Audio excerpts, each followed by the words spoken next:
2027 বিশ্বকাপে খেলবেন কোহলি, নিজেই দিলেন বড় ইঙ্গিত। বন্ধুরা, আপনারা যদি দেখতে চান তাহলে ভিডিওটি শেষ অবধি দেখতে হবে, চ্যানেলটিকে সাবস্ক্রাইব করে একটা লাইক দিতে হবে এবং নোটিফিকেশন বেল আইকন দাবাতে হবে।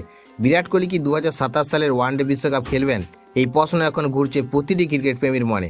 ভারতীয় দলের অন্যতম সেরা ব্যাটসম্যানকে নিয়ে শুরু হয়েছে জোর আলোচনা। অনেকেই ভাবছেন বিশ্বকাপের আগে ক্রিকেটকে বিদায় জানাবে না তো কিং কোহলি। গত বছর ভারতীয় দলের প্রধান নির্বাচক অজিত আগারকার জানিয়েছিলেন বিরাট কোহলি এবং রোহিত শর্মা নিজেদের ভবিষ্যৎ নিয়ে ভাবছেন। তারা 2027 বিশ্বকাপে খেলবে কিনা সেটা সময় বলবে। তবে এবার আইপিএলের মাঝে নিজের ভবিষ্যৎ নিয়ে মুখ খুলেন বিরাট কোহলি। এক সাক্ষাৎকারে কোহলি জানান, আমরা কঠোর পরিশ্রম করছি এবং প্রতিনিয়ত খেলা চালিয়ে যেতে চাই। তার এই মন্তব্য থেকে স্পষ্ট ইঙ্গিত মিলছে যে তিনি 2027 সালের ওয়ানডে বিশ্বকাপ খেলতে চান। শুধু তাই নয়, সেই লক্ষ্যেই তিনি এখন থেকে কঠোর পরিশ্রম করছে বলেও জানিয়েছেন। এদিকে চলতি আইপিএলে দুর্দান্ত ফর্মে রয়েছে বিরাট।